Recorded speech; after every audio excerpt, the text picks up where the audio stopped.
Dans cet épisode hors série, je vais te parler d'une voie d'exploration personnelle, spirituelle, qui sort de l'ordinaire, la voie du clown. Et oui, et si le clown était spirituel? Si le clown te permettait d'aller au-delà de ce que tu penses, à mieux te connaître? Je vais évoquer ce sujet dans cet épisode, alors écoute bien jusqu'au bout, parce que ça pourrait bien te surprendre. Bien le bonjour, belle étincelle. Bienvenue dans Miroir de femme, le podcast pour celles en quête d'évolution, de spiritualité, pour une belle connexion à son essence, la joie. Je m'appelle Bénédicte, je suis guide, artiste clownesque, spirituelle, pour des voyages d'exploration intérieure, grâce à la voix clownesque, mais aussi grâce au miroir magique que le monde nous offre autour de nous. Je m'adresse à toi, belle femme, qui désire te prioriser, te choisir, avant tout pour ton rôle de femme, dans ce monde en pleine évolution, en pleine transmutation. Toi qui veux apprendre à te sentir complète et libre d'agir pour tes rêves, alors je t'invite à un grand voyage en toi, en écoutant ce podcast qui est un véritable miroir pour toi. Belle écoute.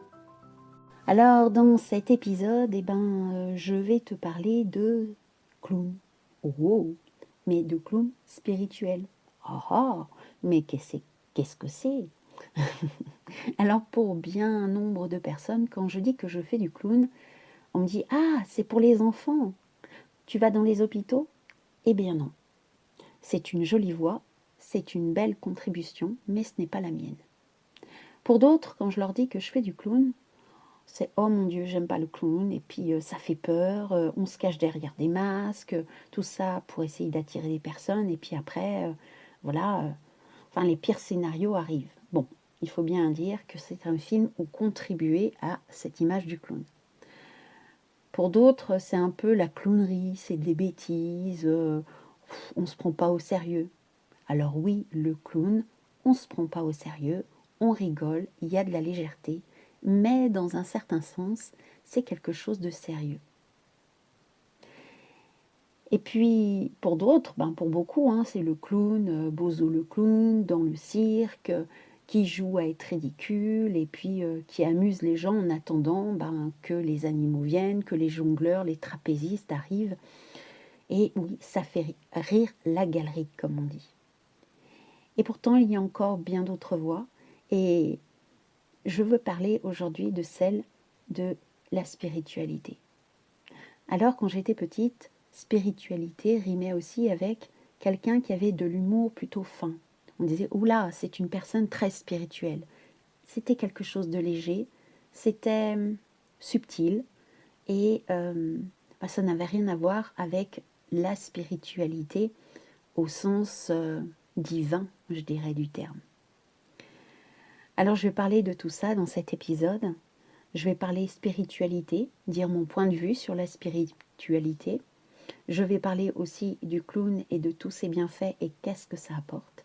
Et puis je vais aussi partager ce que cela m'a permis dans mon évolution de vie, comment ça m'a permis de construire la vie que j'ai actuellement, qui est du grand bonheur, du pur bonheur, même si la vie a ses hauts et ses bas. Alors la spiritualité, qu'est-ce que c'est? Bon nombre de personnes l'associent à la religion, mais ce n'est pas vraiment ça la spiritualité, en tout cas de mon point de vue. La spiritualité, c'est avant tout une quête personnelle, une quête de sens, un besoin de compréhension par rapport à une connexion à son moi profond, à quelque chose qui est en nous, qui est bien plus grand que le personnage, en lien avec notre âme. C'est aussi cette envie de se connecter à l'autre de manière profonde, sincère, authentique. C'est aussi la spiritualité, c'est se connecter à l'univers, à des forces qui sont plus grandes que nous. Et ce n'est pas de la religion, pour moi, qui repose sur des doctrines, sur des rituels codifiés. parfois sur des injonctions même. Pour moi, la spiritualité est loin des injonctions. Bien au contraire, c'est une manière de se libérer des injonctions pour être véritablement soi, en toute sincérité, en toute honnêteté, avec beaucoup de discernement et de la clarté. Une sorte de transparence, presque une mise à nu. Alors pour moi, la spiritualité, c'est la connexion avec, bien sûr, quelque chose de plus grand. Alors on peut l'appeler Dieu, on peut l'appeler la source, l'univers, on peut l'appeler la mère divine, on peut l'appeler le grand tout. Moi, je l'appelle la grande conscience. Cette conscience qui apprend à se connaître à travers chacun d'entre nous. Nous sommes cette grande confiance, des fragments de cette grande conscience. Et grâce à chaque fragment, la grande conscience grandit dans la connaissance d'elle-même. Chacun de nous contribue à cette connaissance, à s'accueillir, à s'apprendre, à se réunir. La spiritualité, c'est une recherche de soi, c'est de l'exploration. C'est mieux comprendre qui nous sommes, reconnaître son essence unique. Nous sommes tous, pour moi, des notes uniques, spécifiques, pour jouer dans cette grande symphonie qu'est l'humanité, qui fait partie de cette conscience. Nous avons tous un rôle précis, un rôle déterminant, nécessaire pour l'évolution de tous. Alors oui, dans la spiritualité, on va explorer les émotions, observer les pensées, voir nos comportements. C'est se regarder avec beaucoup de sincérité. Alors, bien souvent, quand on commence cette démarche de spiritualité, de recherche de soi, il y a eu des événements qui nous ont peut-être chamboulés, un décès, un accident, une agression, des difficultés personnelles où on s'est posé la question, mais c'est quoi le sens de tout ça?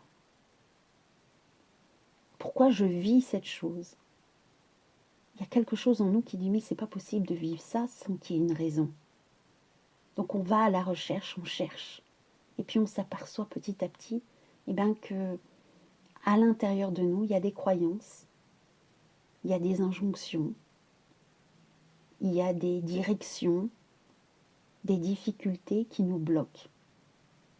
Alors on va explorer pour s'en libérer de plus en plus, pour pouvoir arriver à cette liberté d'être. Pour moi, la spiritualité, c'est arriver à être à une belle liberté d'être. Et en même temps, cette liberté contribue à une expérience universelle, pour quelque chose de plus grand, comme la mort, l'exploration. Pas évident, la mort, n'est-ce pas? Donc c'est quoi le sens de la mort, mais de la vie automatiquement? Et puis de l'amour.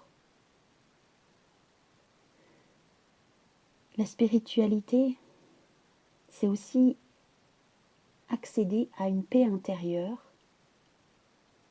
qui nous permet de relativiser, notamment les limites que l'ego nous fixe, cet ego qu'on voudrait parfois annihiler, cet ego qu'on voudrait supprimer, qui nous enclave un peu, mais cet ego qui a besoin aussi d'être écouté, qui est là aussi pour nous. Donc c'est tout ça en fait. C'est avoir de la bienveillance aussi vis-à-vis de cet ego, être à son écoute. C'est comme un petit enfant, et en même temps c'est un gardien qui nous protège. Alors, c'est aussi de la bienveillance vis-à-vis de soi, apprendre à se pardonner, et être dans une certaine humilité, de se dire qu'on est tous sur ce chemin. Alors, sur ce chemin-là, il y a bien des pratiques. Il y en a qui utilisent le yoga, la méditation, la prière, la contemplation et la réflexion. On peut avoir des rites. Eh bien, je dirais que parmi toutes ces pratiques, il peut aussi y avoir le clown. Alors, on va explorer un petit peu le clown. Et oui, le clown et la spiritualité. C'est une connexion inattendue, n'est-ce pas? Alors, comment c'est arrivé dans ma vie? Parce que voilà, je t'en parle maintenant parce que c'est arrivé dans ma vie, le clown. C'est arrivé à un moment improbable où c'était peut-être pas le moment où j'aurais pensé idéal, je m'y attendais même pas. C'était après une décision de divorce, un changement de vie radical. Je vois une publicité sur le clown et là mon cœur se met à vibrer, une joie juste extraordinaire. Alors ça arrivait juste après le premier confinement et là je vois une pub de clown essentiel et là je me dis waouh, mais c'est ça que je veux, transmettre la joie. J'avais cette sensation que le monde était triste depuis trop longtemps.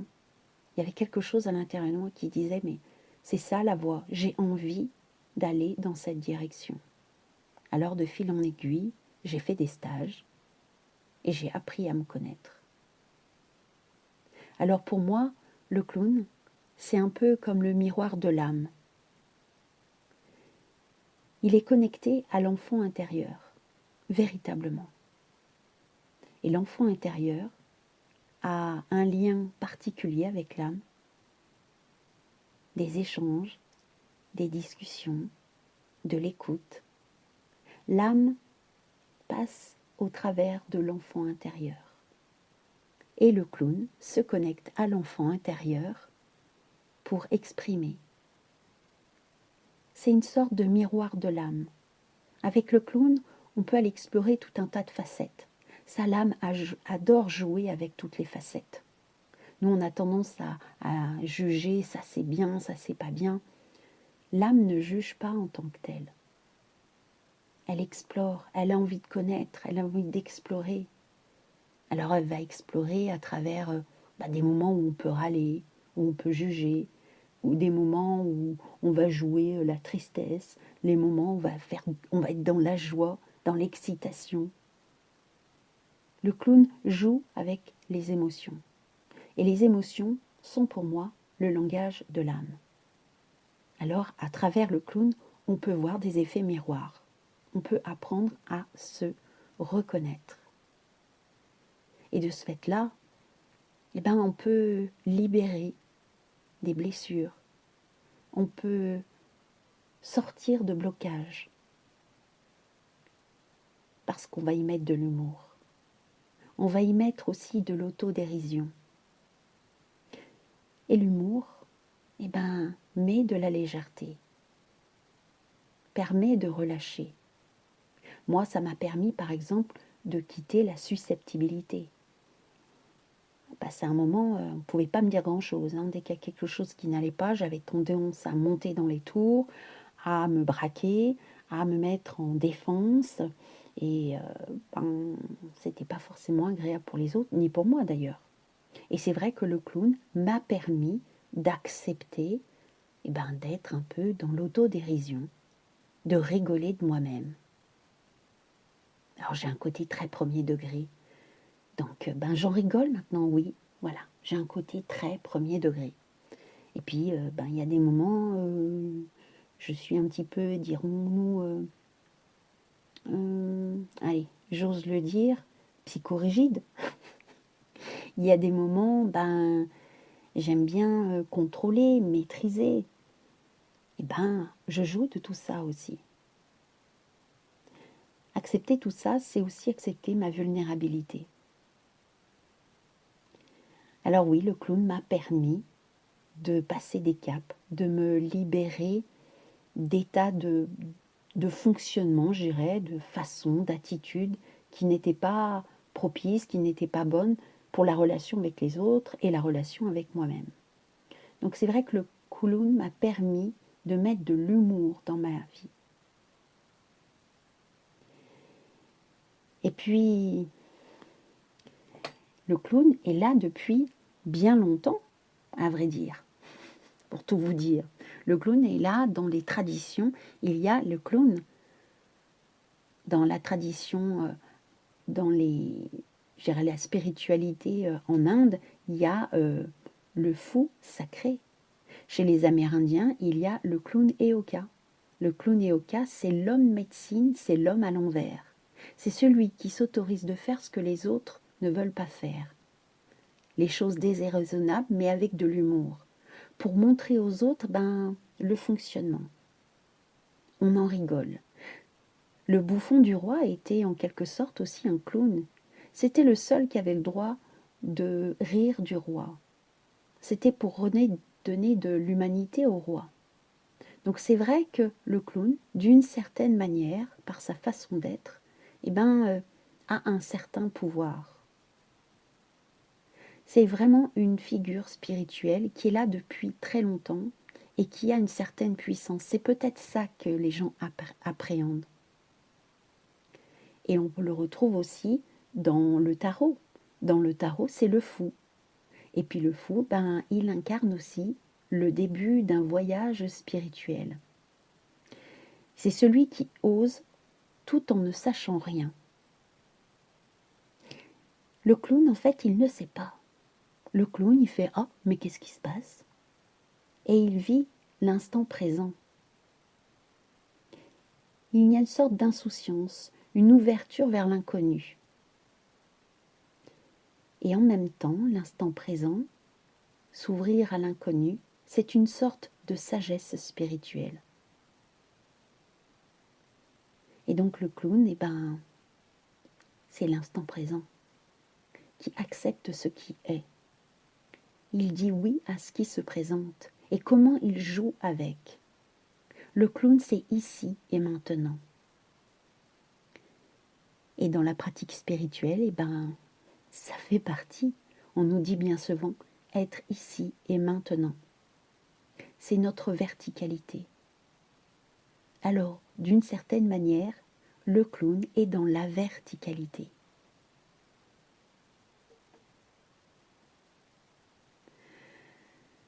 C'est tellement riche. Et puis mettre de l'humour, rire. Il y a le Bouddha rieur, d'ailleurs.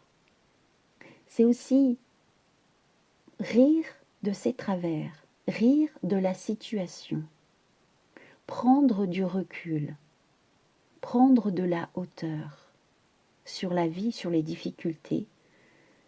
C'est apprendre à jouer de tout ça. Le clown nous permet de prendre de la hauteur, de ne plus se prendre au sérieux. Il y a quelque chose qui coince dans la gorge. Ne plus se prendre au sérieux. Ouh là là là là. Pour moi, le clown est vraiment un canal d'énergie divine. D'ailleurs, ma première clown, parce que j'ai plusieurs clowns, voilà, c'est Choucroutine. Choucroutine, elle est arrivée après un stage où dans ce stage, il y a eu de l'exploration à travers Osho, Jung et le Tao. Donc, ça a permis d'aller explorer la désidentification. Et ma clown Choucroutine est arrivée, a vu le jour. Cette clown, elle capte des messages. Elle me transmet des messages à moi et aussi aux personnes qui assistent au spectacle. C'est vraiment un pur potentiel divin. Voilà le clown. Alors oui, je pourrais en parler encore et encore, mais le mieux c'est d'explorer soi-même.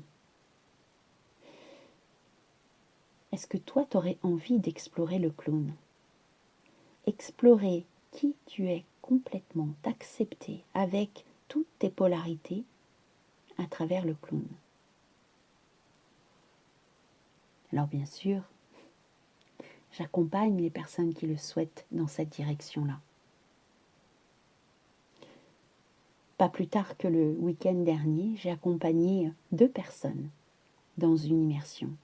Et chacune ont pu aller explorer des polarités qu'elles connaissaient, mais le fait d'aller les explorer à travers le clown, le costume, d'en jouer, ça a apporté une grande libération et une vraie connexion à la joie. C'est ce que m'a permis, moi, entre autres, le clown. Et je t'explique tout ça. Alors, le clown a débarqué dans ma vie, c'était en 2020. Oh, peut-être même avant, bien avant ça, au moment de l'adolescence, il y a très longtemps, il y a plus de 25 ans, quand j'ai fait un stage d'impro, où ça j'en ai parlé déjà, il me semble, dans un précédent épisode, où j'ai incarné, joué le rôle d'un lutin zozoteur. Donc c'était les prémices du clown. Mais bon, avant que le clown s'installe vraiment dans ma vie, il a fallu quelques années. Et c'est en 2020 où j'ai fait mon premier stage Clown et Nature avec Chantal Poulain. Ça m'a offert une vraie liberté. Mais ça m'a permis aussi de me libérer de parts de moi, enfin, ou de façon d'être, d'attitude, d'attitude, on va dire, dans lesquelles je m'étais bloquée. Notamment, je suis en retard, voilà. Avant, je me définissais comme la fille qui était en retard. Le fait de jouer de ça, de ne plus culpabiliser, en fait, d'être en retard, le clown m'a permis d'assumer cette part. Oui, je suis la fille en retard. Je suis en retard, oui, et alors, qu'est-ce que ça peut faire? J'en ai joué, j'ai été à fond dans cette attitude de dire je suis en retard. Bon, avec le temps, après, j'ai abandonné cette étiquette, mais le fait de passer par le clown pour accepter véritablement que voilà, j'étais en retard, et de ne plus en culpabiliser, je dirais, pardon, et de ne plus en avoir honte, enfin voilà, d'assumer pleinement et de dire voilà, c'est comme ça, je joue à travers ça. Ça m'a permis de libérer ensuite. Maintenant, je suis celle qui arrive au bon moment. Mais c'est grâce au clown que j'ai pu accéder à cette posture de celle qui arrive au bon moment. Et puis comme je le disais plus haut, ça m'a libérée aussi de ma susceptibilité. Quand quelqu'un me disait « Oh, t'es toujours en train de râler », bien sûr, je montais dans les tours auparavant. Et puis j'ai une de mes clowns qui s'appelle Croutine. C'est la râleuse, c'est la ronchonneuse, c'est celle qui aime bien râler.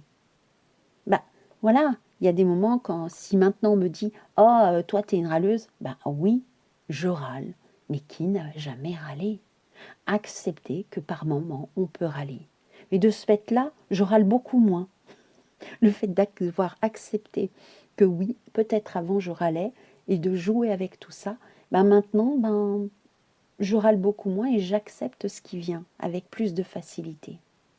Ça m'a vraiment permis d'accepter de voir mes ombres, mais aussi ma lumière, parce que la lumière, c'est aussi ce côté enfantin, ce côté joyeux. Oui, j'ai un côté enfant, j'ai ce côté enfant intérieur qui est très développé à l'intérieur de moi. Et même ma voix est plutôt jeune. Alors pour certains, je ne sais pas si vous le savez, mais j'ai 56 ans. C'est vrai que j'ai une voix plutôt très jeune. Et j'aime jouer de ça.